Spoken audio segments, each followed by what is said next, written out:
Thanks.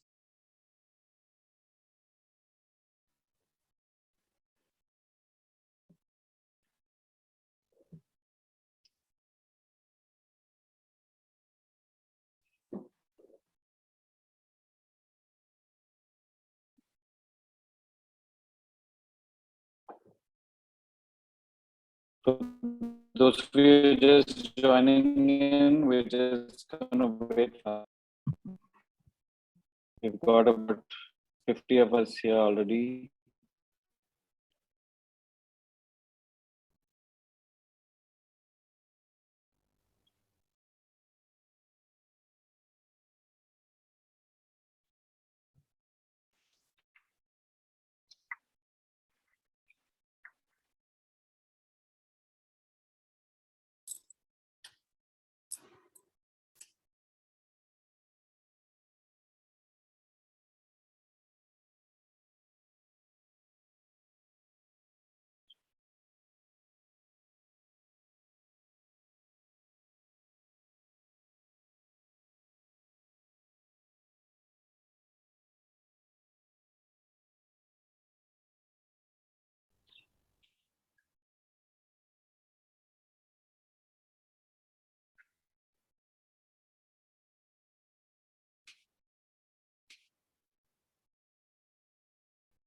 Maybe we can start, Ramya? Yeah, let's go. Yeah. All right. Good evening, everyone. Thank you all for being here. I'm chef, founder of the Locavore, which is a platform championing regional Indian food through storytelling, partnerships, and through nurturing communities to drive positive, long-lasting impact through food in India. I know that's some heavy words, but we're just getting started, and hopefully we'll get somewhere with our mission. Today, we're here for Beyond the Plate, which is an initiative which we started to engage in meaningful conversations, live events, dining experiences that look at food beyond the sum of its parts. It's our attempt to narrow the divide between what's on our plate, where it comes from, how it's produced, and the deeper stories around all of that. This session is really exciting for us because we're collaborating with the Nilgiris Foundation to discuss the intersection of indigenous foods and local communities in the larger context, but also more specifically in the Nilgiris. For those of you who aren't from India or may not be aware, the Nilgiris is an ancient mountain range in southern India, primarily in Tamil Nadu, which is home to many Adivasi communities, including Toda, Kurumba, Irula, and Kota. And the purpose of this discussion is also to bring attention to the fundraising campaign which the Nilgiris Foundation is organizing currently to revive the operations of a restaurant called Place to Be, which is in Ooty in Tamil Nadu. This is a restaurant that's community owned and community run by Adimalai, which is a collective of tribal producers who are affiliated with the Nilgiris Foundation. So I urge you all to spread the word about this campaign and contribute in whatever way you can. You can find out more details about this campaign through the link in the Nilgiris Foundation Instagram page or their website. Or you can reach out directly to Ramya Reddy, who is the director of the Nilgiris Foundation. And I think that's a great segue to kind of hand this over to Ramya to moderate the rest of the discussion and introduce everyone. Thank you, Thomas. Thank you very much. And thank you, and Locavore, for helping enable this, and really wonderful to have you here. So good evening, everyone. Hello, and hello from the mountains of the Nilgiris. And thank you for joining us on this weekday evening and for your time. So I am Ramya Reddy. I am an author, photographer, and the director of the Nilgiris Foundation. And I've had with the Nilgiris and the indigenous communities here. So a little bit about the Nilgiris Foundation. Nilgiris Foundation is a not-for-profit trust, a 5013C organization established, registered in the US. And with the intention of supporting and expanding the work of Keystone Foundation and its sister concerns, which are field-based grassroots organizations and social enterprises based out of Kotagiri in the Nilgiris. And we also intend to expand this to causes, this platform and our organization to support campaigns and causes in the areas of sustainability, livelihoods, and conservation across the Nilgiris in time to come. So as Thomas briefly explained beautifully, in fact, one of the projects that we are supporting is the revival of community-owned, and to be specific, Adivasi-owned place to be restaurant, which is in Ooty, and recently taken over by the Adimalai Collective. And this conversation is also, among other things, among raising awareness to traditional foods and bring awareness to this campaign.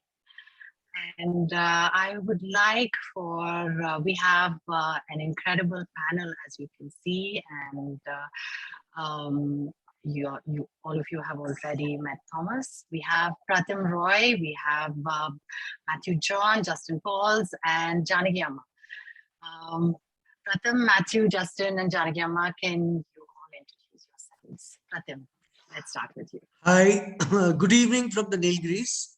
I'm Pratim, along with Matthew and Sneh, one of the founders of Keystone Foundation.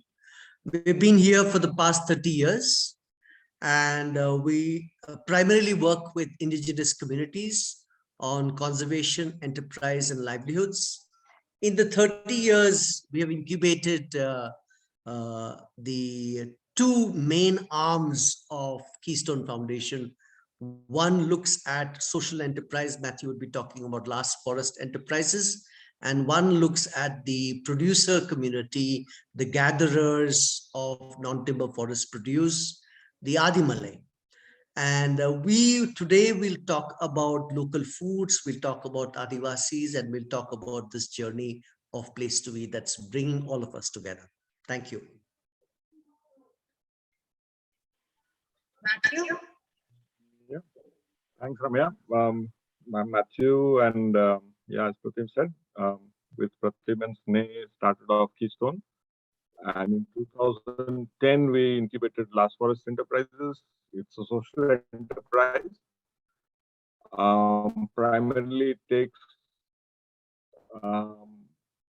provides market access for many of the produce that Adimalai brings into the mainstream market. So the flagship product continues to remain honey, because we started working. Our work started with honey hunters, and then slowly it moved into processing and value addition. And so there's a whole range of personal care stuff that also goes out into the market. So our market is primarily within the country.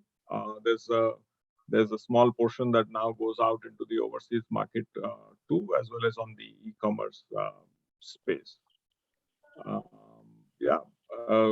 Apart from just being a marketing space, I think Last Forest also is very heavily involved with certain values and principles that it identifies with. So whether you take it as organic, fair trade, and slow food, these are principally conversations that we keep having with these sets of people, because we believe that these values need to be embedded into the kind of work that we are doing. Yeah. Thanks. Thank you, Thomas. Justin? Justin, are you there? Muted. Justin, you're muted. Yeah. So, hello all. I'm Justin Pauls from Adimalai Parangudinal Producer Company Limited. And this is Janaki Amma. She's one of the board of directors of Adimalai. Janaki Amma, unga patti solringla? கேக்கல கேக்கல. என் பேர் ஜானகி. நான் ஆத்மலை டைரக்டராக இருக்கேன். எங்கள் ஊர் வந்து வெள்ளரிக்கொம்பைன்னு ரொம்ப தூரத்தில் இருக்குது. அதிலேருந்து பொருள்கள் வர்றது அதெல்லாம் வாங்கி ஆத்மலை கம்பெனி இது பொருளெல்லாம் கொடுத்துட்ருக்கோம். மில்லட்டு இந்த மாதிரி பொருள்கள் நாங்கள் வாங்கி பொருள் மக்கள்கிட்ட போய் கம்பெனிக்கு பொருள்கள் வாங்கி மக்கள் கொடுத்து இது பண்ணிகிட்ருக்கோம். ஜானகி அம்மா, உங்க பத்தி சொல்லுங்க. நீங்க ஜேர்னலிஸ்ட் கூட இல்ல, நீங்க ஆதிமலை மேனேஜிங் டைரக்டர், நீங்க ஜேர்னலிஸ்ட், அத பத்தி கொஞ்சம் சொல்லுங்க. ஆதிமலை டைரக்டராக இருக்கேன். சீமை சுத்தில நியூஸ் பேப்பர் செய்தியாளராக இருக்கேன். அப்புறம் மில்லட்டு தென்னைக்காடு வேலை இதுலேயும் இதில் இருக்கேன். இப்போ ஆதிமலையில் கம்பெனி டைரக்டராக இருந்து மக்களுக்கு வந்து ஆதிவாசி மக்களுக்காக கம்பெனி பண்ணிகிட்ருக்கோம். கம்பெனி வேலை செஞ்சிட்ருக்கோம்.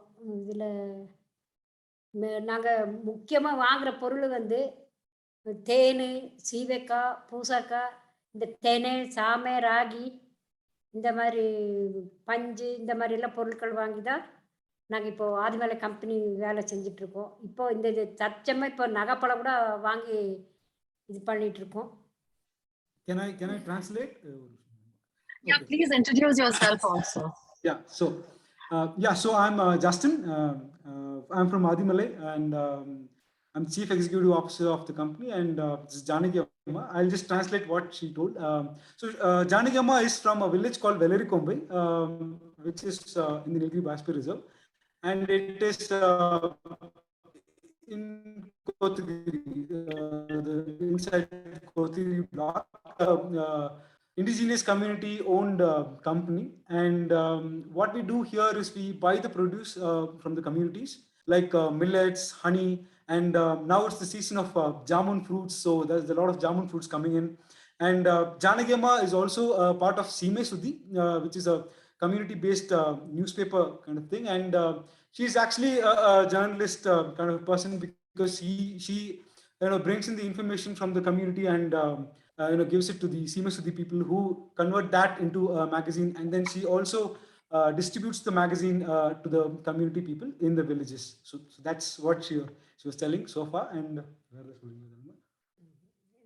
மக்கள்கிட்ட போய் பொருள்கள் வாங்கி வேலை செஞ்சுட்டு. Yeah, so the other thing is, in Adimalai, what we do is we buy the produce from the community, and then we take it back to the community women, where it gets value added, and then that goes into the marketing wing. So as Matthew sir was telling, Last Forest Marketing Enterprise is the enterprise who markets our value added products from Adimalai. So that's the crux of what Janaki was telling, and I've added a few points on Adimalai as well. Thank you so much for all the introductions. Thank you, Justin, and Janaki Amma romba nandri. And we also got an introduction, a beautiful introduction to Adimalai company.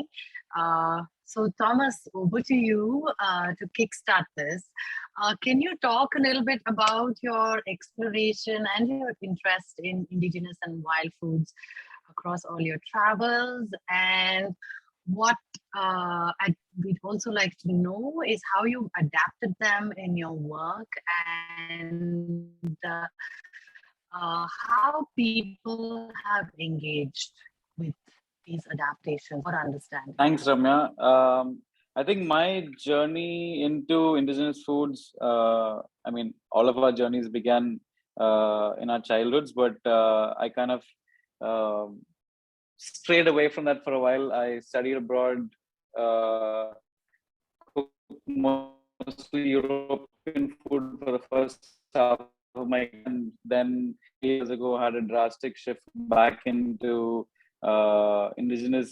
Coincided with my time joining the Bombay Canteen in Mumbai as well, which is a modern Indian restaurant that kind of celebrates and promotes regional Indian food through its menu. And I think for me, the biggest realization came from my first exploratory trip, which I called Chef on the Road, through India back in 2014. And this was a trip that was spread across around 18 or 19 different parts of the country, from the north to the south, west, southeast, and the northeast as well.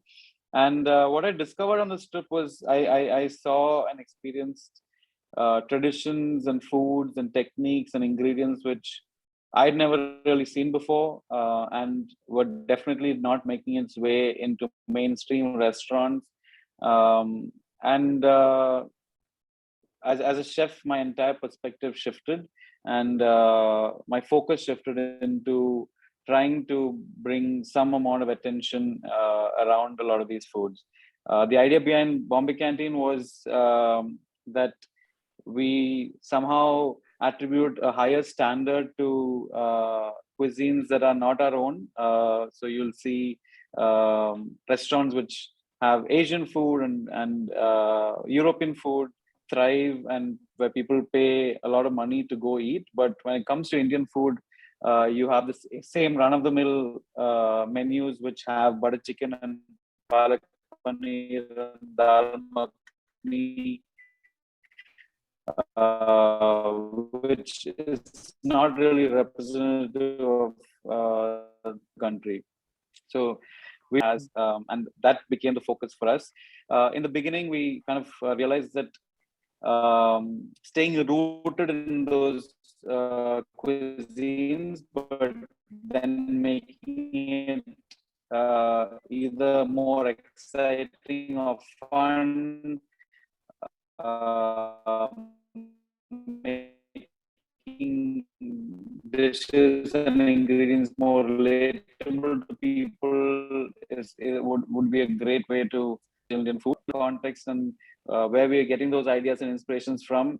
Ultimately, what we're putting out there to people needed to taste amazing, and also then over time we realized that storytelling, which is genuine and nuanced and rooted in those dishes, helped further that cause in a lot of ways. But yeah, in the first several months, I mean, we had a lot of pushback. People weren't as receptive as we would have imagined. It was still, in a lot of ways, and very ironically so, a revolutionary idea to serve local produce to people in a restaurant or serve regional Indian dishes. The narrative from our customers often was, why would I go to a restaurant and pay money to eat this, which is in complete contrast to what you see abroad in countries like Italy, where people in local restaurants, like in different parts of the country, celebrate and are very proud of their local cuisine in a lot of ways. So, but I think, like I said, over time, we persisted, we stayed true to our vision and our values, and we did manage to change perceptions and behavior change to our customers in some way. But ultimately, I mean, I realized over time that as a restaurant, even with the success and the reach that the Bombay Canteen had, we were still speaking to a very niche audience. Yes, we may have changed perceptions around regional Indian food and local ingredients, but there wasn't enough of a trickle-down effect for it to become a mainstream movement. And I mean, from the conversations that I've had with the other panelists here today, I think that I feel like there are parallels with Place to Be as well, which is the restaurant in Uti, where you intended to serve indigenous food, but eventually had to evolve into bringing in other dishes like, say, pasta or pizza. So I think there's a lot of parallels there, and which is why I got immediately drawn to this conversation. Matthew, would you like to shed some light on this, because you have been instrumental in the inception of Place to Be and seen it through its evolution in its many forms and all the shifts, and why you have to make certain decisions in moving away from the indigenous angles. Yeah, Place to Be was designed actually as a space not only for food, but also a place for interaction, for people to be able to appreciate local culture in in its own context, and so that becomes a template for you wherever you are, and it's just not walking into a restaurant in Ooty as just as a tourist space. I think why the other dishes came in, because we realized also that maybe that it would not be the local food would not be the only attraction, and you would need to generate traction by presenting a basket of produce, a basket of foods. And so we were connected, and we are still connected very heavily with the slow food movement, which talks about good, clean, and fair food. And I think as customers, this concept could not have been put out much, in a much more beautiful manner, because it's very simple. It's good, clean, and fair, and most people will create a picture of that in their heads. The simplicity of that statement. And I think for us, it was important that when customers come in, that they understand these values that go into the food that is there. And so the slow food movement, which is based in Italy, and so that cuisine was something that we thought would appeal to a larger set of customers who walk into a tourist space like Ooty.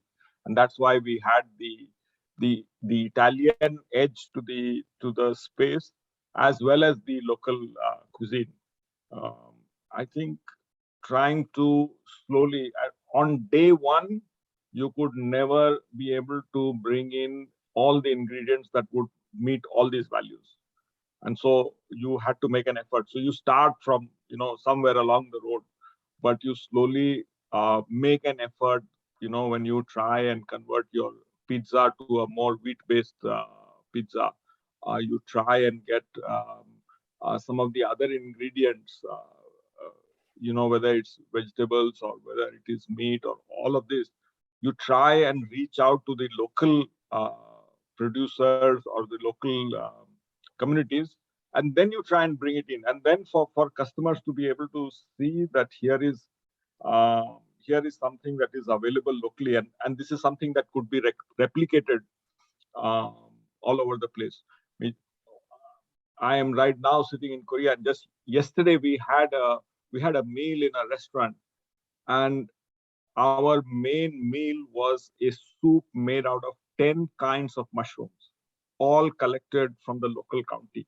I think that's the kind of message that we can take forward when you are able, and it's not just a restaurant that runs on its own, but it has the local provincial council which supports such an effort. You see, to be able to bring people together and to be able to appreciate that. I think that's the message that even what we try to bring through in Place to Be.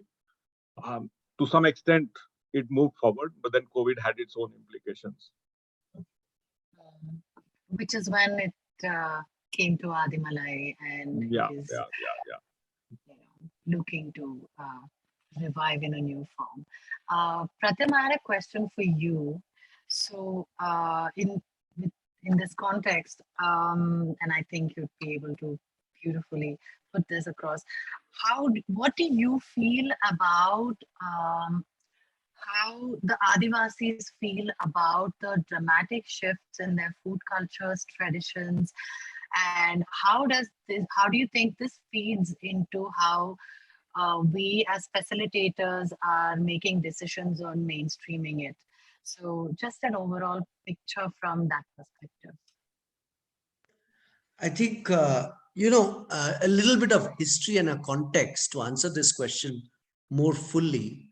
The Place to Be, which is BEE spelled, actually originally started as a bee museum, because Keystone's work has been all about honey and honey gatherers. We came to Kotagiri, trekking mountains of Tamil Nadu, looking at tribal people, how do they practice traditional honey gathering, and what's the whole culture and the ecology behind it. So that we realized that we needed a space to talk about bees and people. And that's where the entire tribal traditions came into it. So this was a bee museum, which was running for almost 9 years. And we had a number of programs with children and Adivasi artists and students who worked with beeswax, with all kinds of crafts, school students. But after some time, there was no footfalls. So then Matthew and I, we thought that, okay, instead of giving it back to the owner and closing this entire concept, let's try and curate a slow food restaurant inside the Bee Museum. So the Bee Museum is still intact and this restaurant sits right inside. Now, coming to your question, I think even in the Adivasi communities, I would say there's a lots and lots of changes that are undergoing. The young generation, for example, they do not value so much the old traditional foods that are there in the Adivasi situations. So there is a need for revival, and there is a need for revival in a very modern context, in a way that they are extremely proud of. So we are trying different methods, different ideas over so many decades. We have been trying to revive how this can be made more contemporary, more interesting. And people like Janaki Amma, and there are several of people like her who are actually the champions. And they have a very, very deep message to give to the world about frugality, about sustainable living, about about really connection with nature, and how their foods and what they say when they say food is medicine and food is life, and what does it mean actually, and they live it on a day-to-day basis. So I think this experiment that we are trying to do is trying to bring that very valuable insight and trying to mainstream into the market. It has big challenges, because if you leave it incubated, it'll remain in those cliffs and in those cloves. But when we are talking about bringing it to the market, it has its own challenges. And that's where we need to really engage, because that's how even Thomas said that we need to spread the message. And the spreading of the message has to be across all kinds of people and sectors, not just the kind of like-minded people that we are. Thomas, would like to hear your thoughts on this, about the mainstreaming of indigenous foods. How do we tread with sensitivity and caution at the same time? Thomas, you're muted. You're muted. Sorry. Yeah, this is something that's very of constant, almost like a conflict in my mind about how to mainstream indigenous foods, and also to what degree. For the most part, I've started by simply being a discerning student in a lot of ways, being a sponge to a lot of these ideas and these conversations. I think for me personally, travel helps to a lot of degree to actually meet and interact with and engage with people like Janaki Amma, for example, to understand our local cultures, to understand the richness and the philosophy of different parts of our country. And I end up with more questions than answers. Should we be mainstreaming indigenous foods, which are a source of sustenance for local communities? What is the end goal? And are there dangers of mainstreaming it, like, say, exploitation or commodification? I mean, for example, I've heard first-person accounts of how local communities can be very easily manipulated to switch to capitalistic ways of approaching this. Then how do we protect from that, for example? Or do we need to do that? Or do we navigate in a sensitive way? For me, the why of this, of why some sort of getting involved, some sort of intervention is important, is there's clearly a loss that's happening. There's a loss of knowledge. There's a lot of loss of tradition. Today, we're so disconnected from the food we eat and where we come from, but some of these local communities, these indigenous communities, are still very connected to the food around them, more so than farming communities even. And in this era of 15-second Instagram reels and 10-minute food delivery, how do we retain and preserve and a lot of these ideas, a lot of these traditions? There's so much wisdom when it comes to growing patterns of food we eat, their nutritive and medicinal benefits, how our diets are so closely related to our health.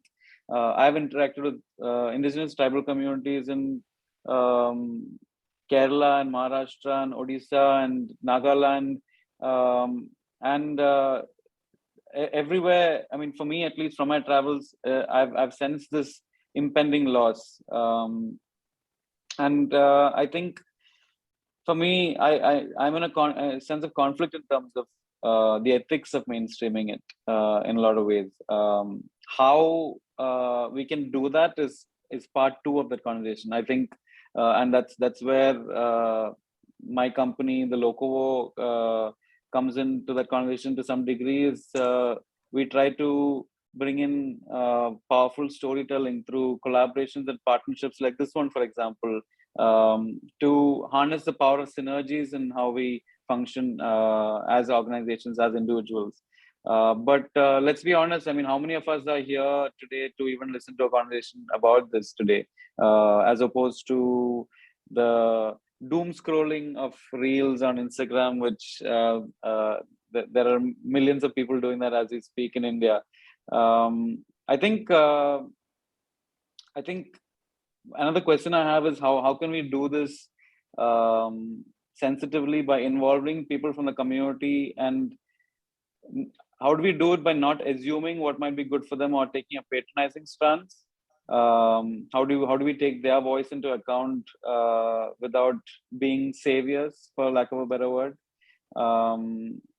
We often have to take it through the lens, like Matthew was talking about, of making it palatable for customers, and how can we bring value back to these communities? Can we work alongside with them? Can we even at a restaurant like Place to Be, for example, where I'm assuming there are local indigenous people serving privileged customers, how can we shift this hierarchy where, I mean, the people working in the restaurant have a more empowered position than that of servitude? Indians are badly behaved as and entitled as customers anyway, and this power imbalance makes it even worse.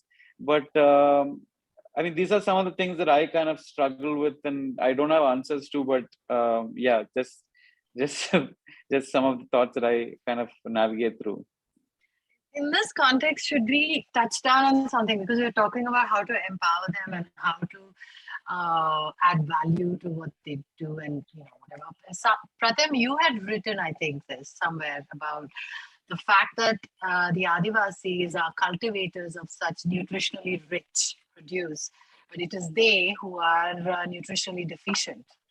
So, should we address that somewhere before we take it forth into the mainstream? And is this one of the things that we should look at and talk about and address as well, because they are not receiving the benefit of their own produce? Is that it? Yeah. This is really a big irony, in the sense that when we started work here 30 years back, we were completely shocked to see the blood counts of women, and the doctors couldn't believe it, that they're still walking and they're bearing children and they're going through their monthly menstrual cycles. So it's like 1, 2, 3, these were the kind of blood counts. So one of the first things that we started attempting to do and started in a big way is, how do we make sure that some sort of a traditional agriculture revival takes place in their homestead farms?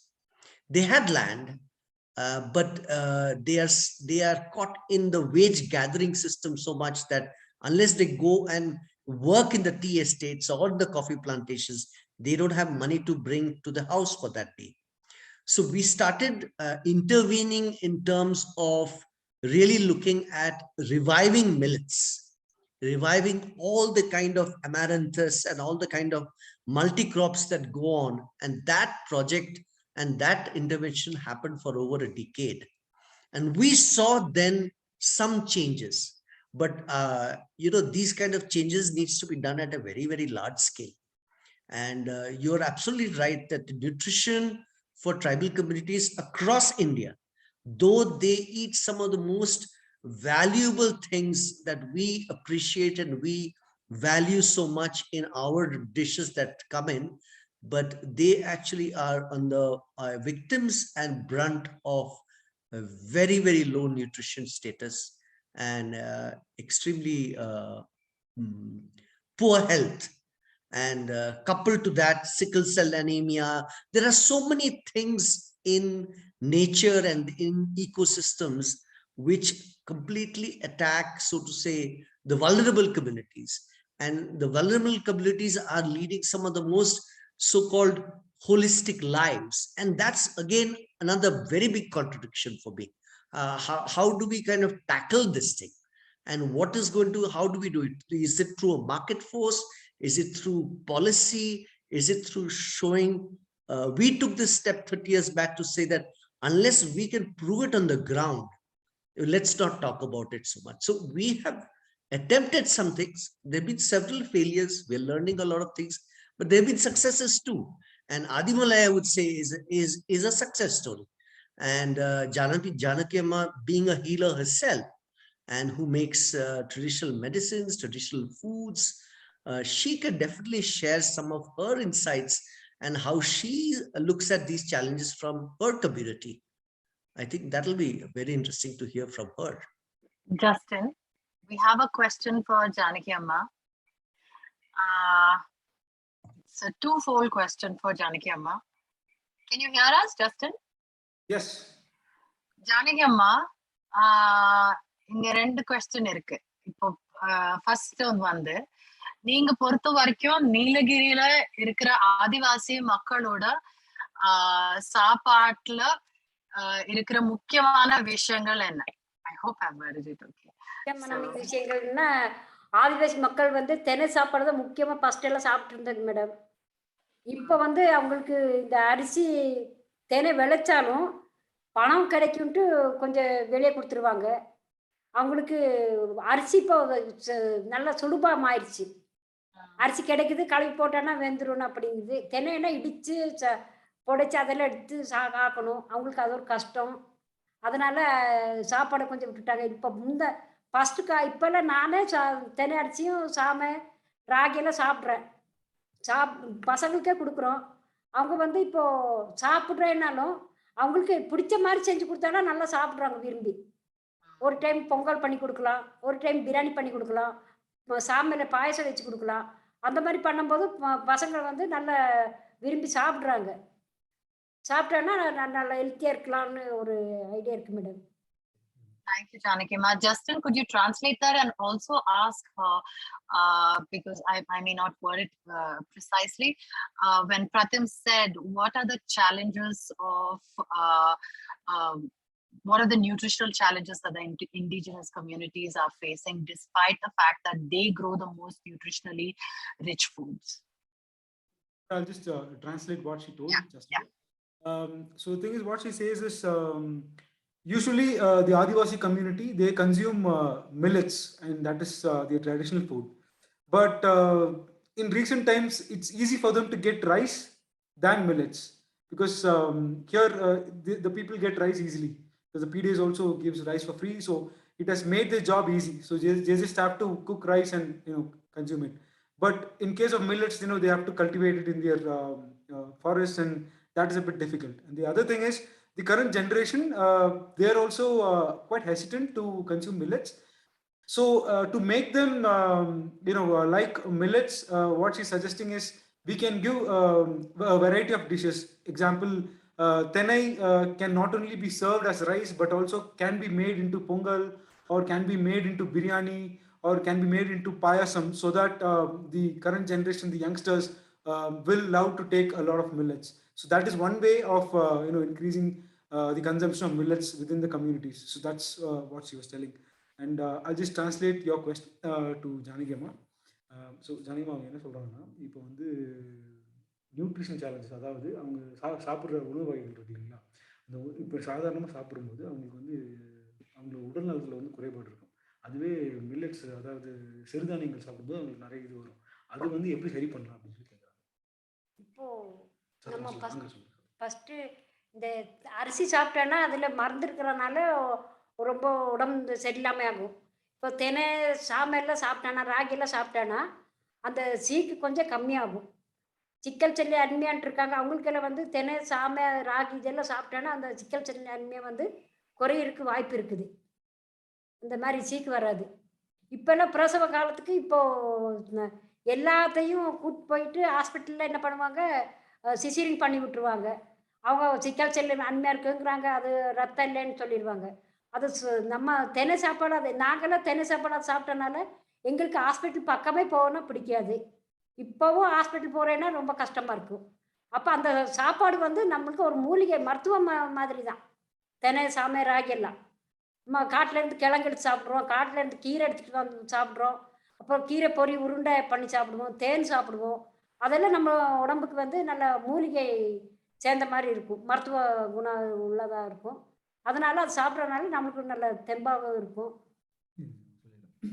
So, Janagama is saying that if you're consuming rice, we don't know what kind of chemical is being added to cultivate the rice. Instead, millets, we are rest assured that it's completely organic. And then the other thing is, it is having a lot of nutritional value when compared to rice. And she's also talking about the sickle cell anemia. And there's a lot of victims from the community, like when they go for their delivery to the hospital, the doctors also tell, okay, there's a disease of sickle cell anemia and we're not able to go for a normal delivery.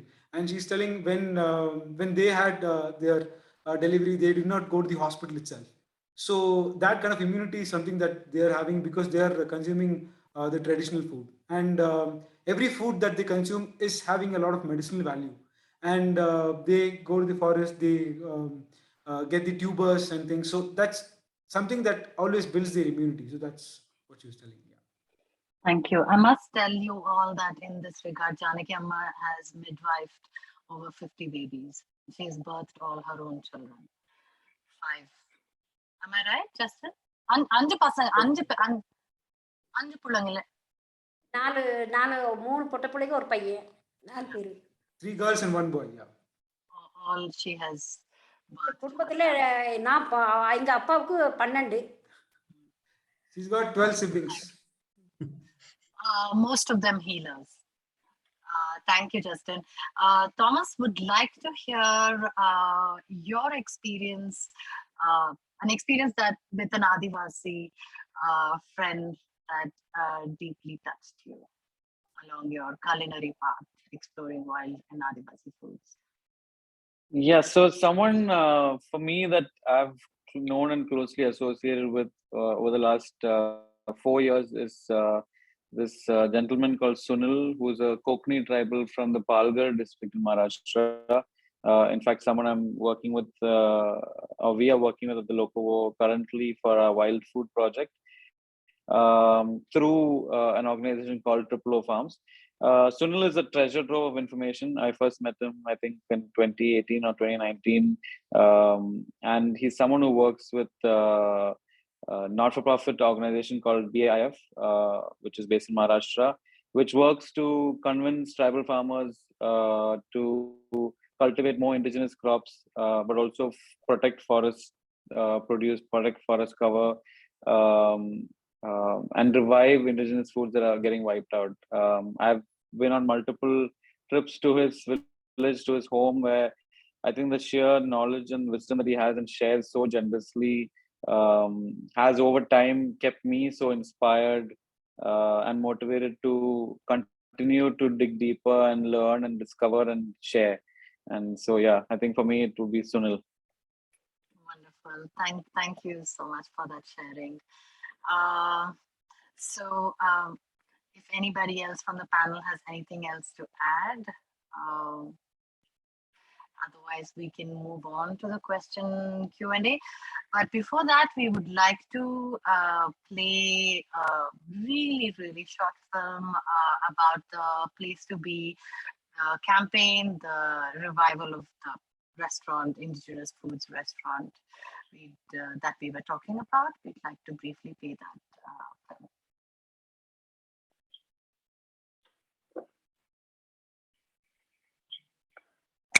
The sound is not coming through. The sound is not coming through.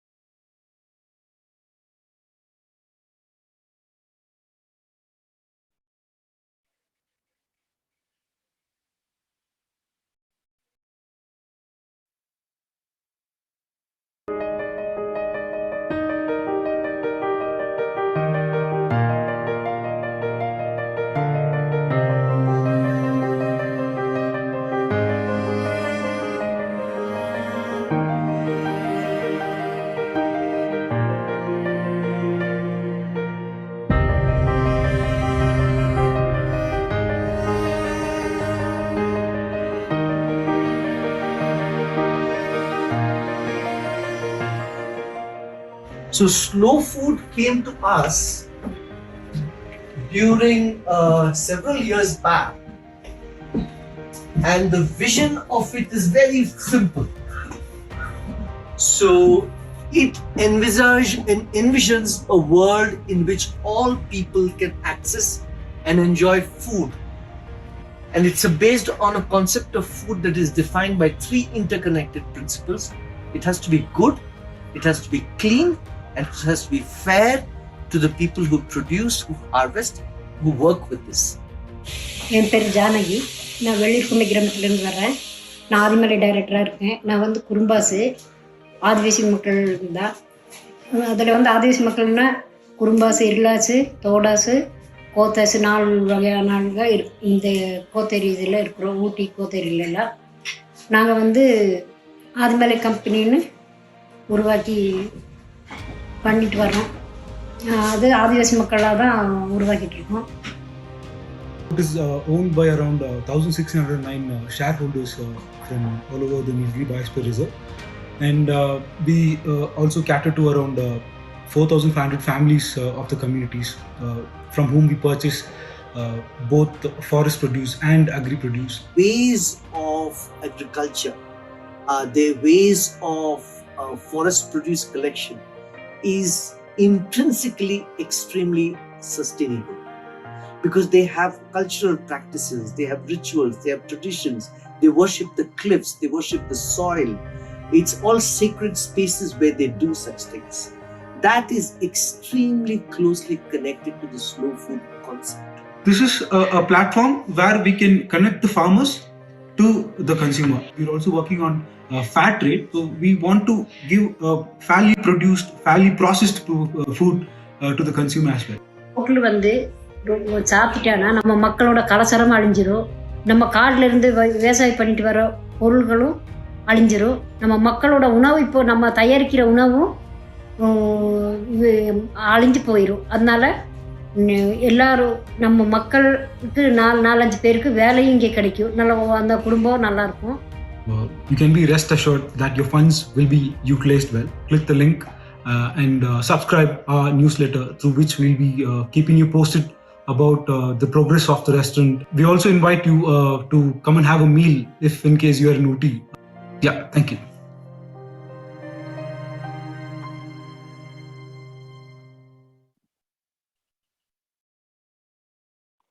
Thank you. Thank you, Sumin. Okay, everyone, we are open to questions.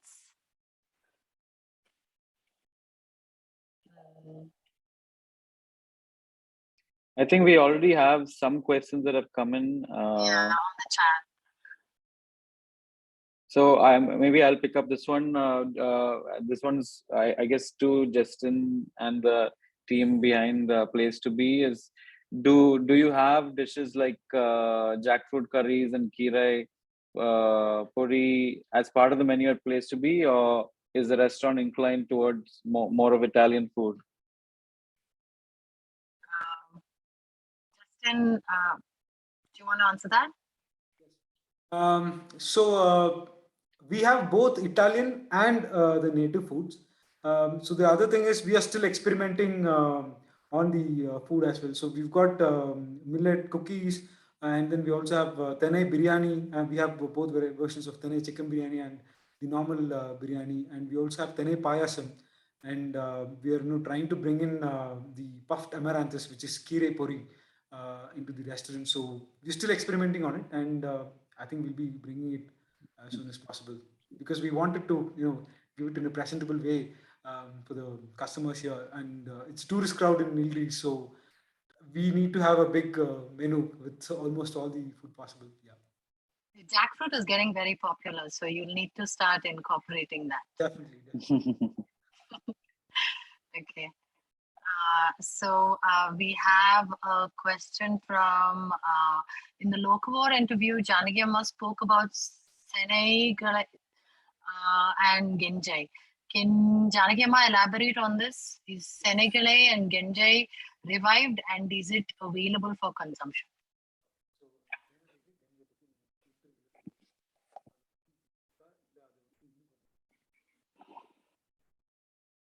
இப்போ அதுக்கு அந்த கஞ்சைங்கிறது அழிஞ்சிருச்சு madam. இப்போ எங்கேயும் காணோம். எங்கே வெளியே கிடைக்குமான்னு பார்த்து தோட்டத்தில் போட்டானா நல்லதாக இருக்கும்னு நினைக்கிறேன். இப்போ அந்த விதையே இல்லை. இப்போ யாருமே மக்கள் வந்து அந்த கஞ்சையே விளைக்கிறது காணோம். So Ganjai, it is almost extinct, because she's not able to find that in the forest.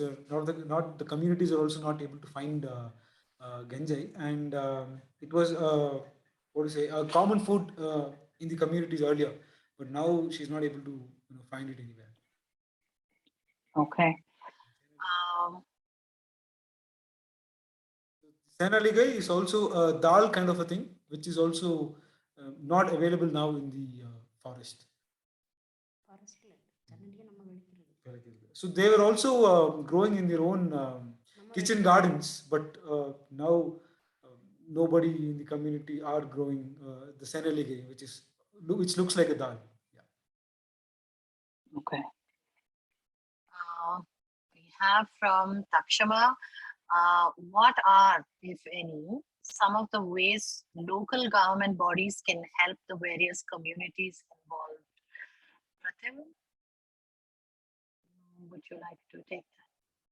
For reviving traditional foods, or in general? I'm assuming Takshama is referring to traditional foods. No, it's not in their antenna at all. I'm very sorry to say. You would be surprised how little they know about the local communities, the local government, how little they know about local communities. You'd be surprised. They may be living in the same state, they may be living in the same district, but it's the distances are huge between them and the Adivasis. So I have yet to see a government policy or somebody getting interested in this in a serious way and really bringing it into the noon meal scheme, into the nutrition program, into something like this. No, it's not happening. Not yet. The PDS is also is a space that could have local millets, or at least at a statewide level. If you can't take a district level decision, you could do that at a state level and make it available. I think that needs to come as a concerted effort, because millets are never a high value product. So so from a market perspective, the government needs to be able to provide them the encouragement and an enabling space where people are producing in enough quantities that it can go out to this. We have to have scale linked up here, because then only it will become part of the diet for a larger number of people.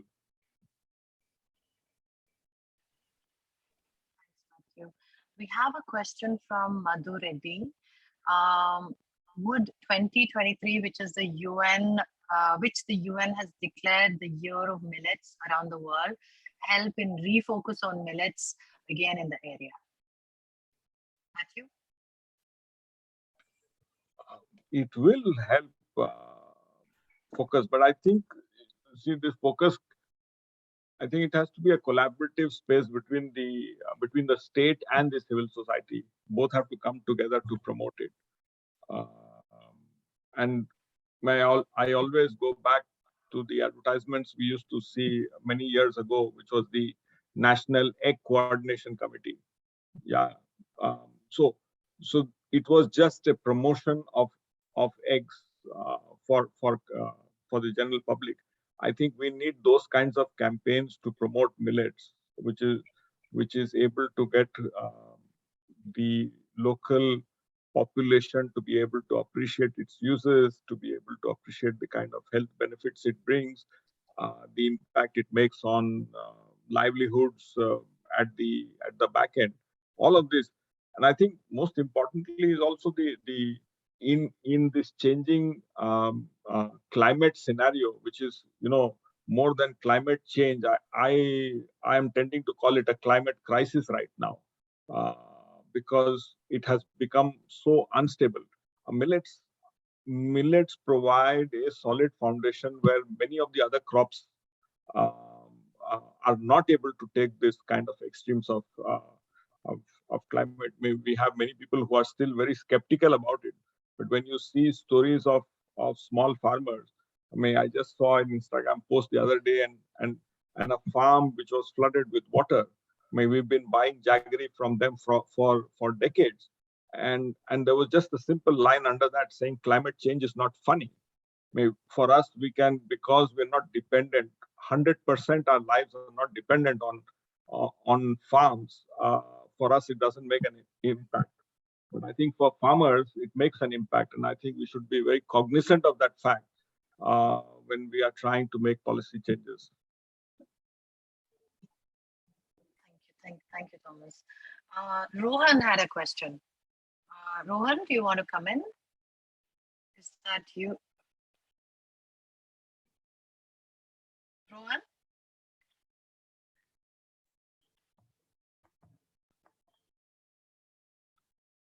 Okay. So we have a question from Prabhu Vishwanathan. It's so emotional to see the back to basics connect from farmer to consumer. Apart from financial support, a key would be information spread, whether it's health or sustainability. Thomas, Janaki Amma and Keystone, thank you. I'd love to know ways in which information can monetize local foods, and particularly how you balance sustainability and profitability, which is also key. Thomas, would you like to chime in on that?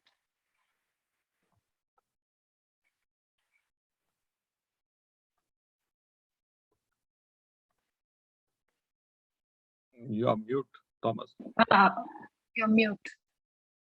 Honestly, I don't really know how to answer that yet. It's something that I'm discovering, and I think there's also kind of ties into the question that Alex has right after this, which is, in the context of the locavore and what we're doing, which is storytelling and archiving indigenous foods and practices to help change structural problems that contribute to changes in indigenous food habits and problems. Doesn't our work then become something that helps me build social, cultural capital in the expense of indigenous knowledge? And this is something, again, that I kind of alluded to a little earlier on as well. I don't know. I'll be completely honest with you, and that's why I approach this with caution. I approach it with sensitivity. I approach it from the point of view of wanting to learn and understand how we in the privileged places that we are in can come in and get involved without taking away, but by giving back more than we're taking. I know that's not a great answer to that question, but that's I mean, all I'm saying is that's all I have for now. I think in terms of millets, I really don't see a conflict there, because I feel millets has been something which has been so ignored. I think we have to see a scale of impact before we start talking about profitability and then already trying to balance that. Let's get millet back onto the table in people's homes, people cooking it, people enjoying it, not just as as an exercise in which where there is sympathy involved in it, but just by sheer enjoyment of food. I think we need to get that back onto the table.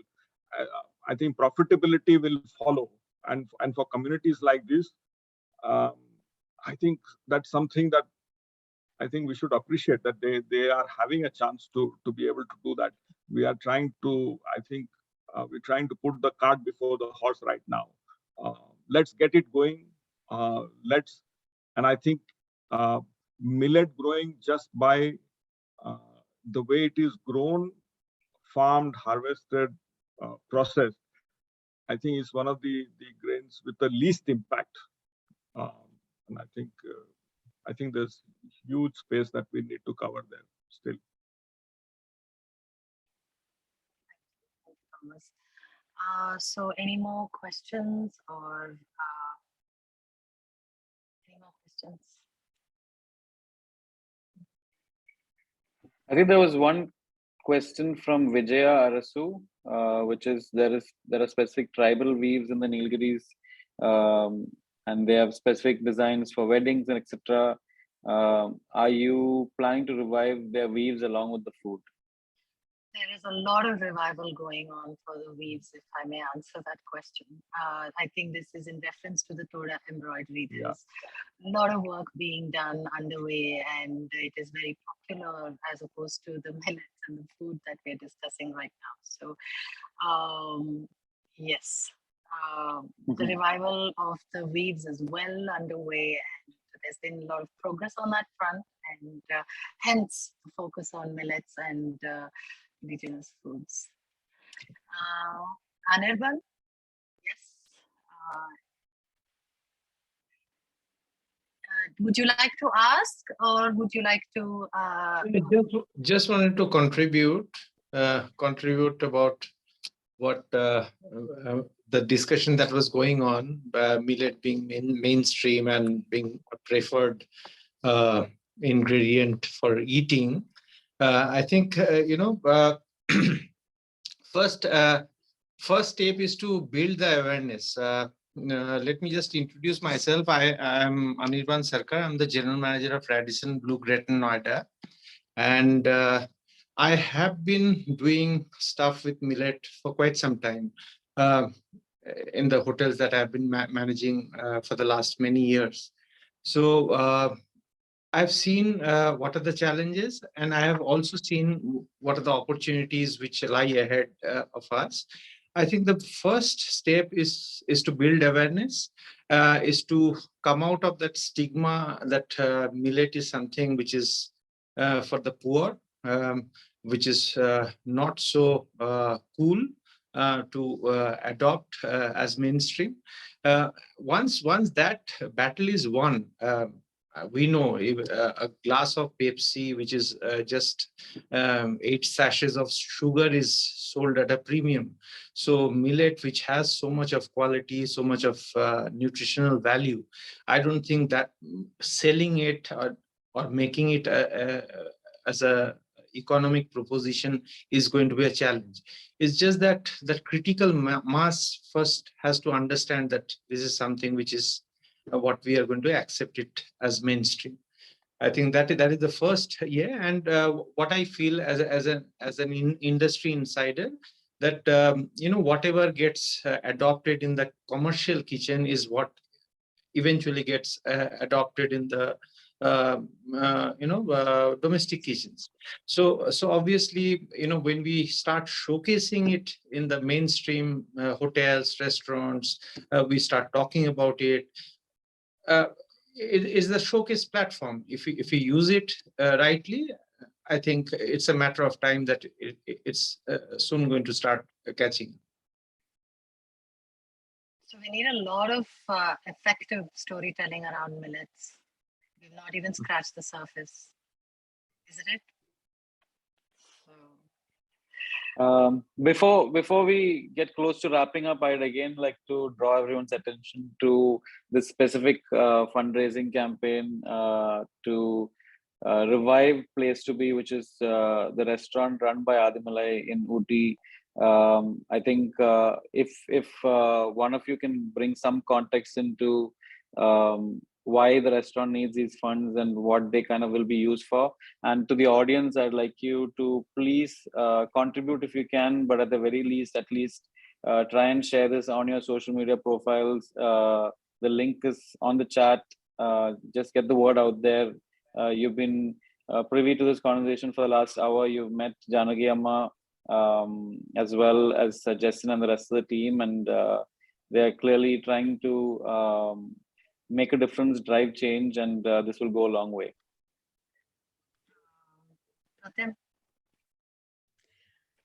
Thank you so much. Just one point, which was a question that was asked to Thomas, and he also said that he's still looking for answers. But I would say that when you are, when you dive into something and when you engage with these kind of local communities, there's always a give and take. We came 30 years back from outside, but if we were not there, honey gathering would still go on. But the fact that we came in, that interaction, that richness, that adventure brought out something new. So I think there's always a very, very rich exchange on both sides, and that they'll vouch for it. The communities would vouch for it. It's not just a one side which takes advantage of them, apparently, because I think we have so much to learn, and we have so much to de-learn from ourselves, actually. That's where I find this as a continuing education for me. Yeah. Thanks a lot, everybody. And it's been a wonderful time. Thank you. Thank you. Thank you, everyone. Thank you, Thomas and Team Locavore, for collaborating, for enabling, for putting out those stories on Locavore, and for all your support. Thank you, all of you, for being here this evening. Thank you. Thank you so much. And then thanks to the audience for being so patient through this and being present with us through the last hour. You can find more details through the links in the chat or through either the Locavore or the Nilgiris Foundation, and reach out to any of us for more information. If there are ways in which you'd like to engage, contribute, help, I'm sure we can find a way. We will definitely look for new people to come to Ooty to be part of this. You know, that's one way of partnering with us. Please reach Ooty and you can be part of this whole experiment. Yeah. Thank you. And this recording will be sent to all of you who have attended this and registered. Good night. Thank you.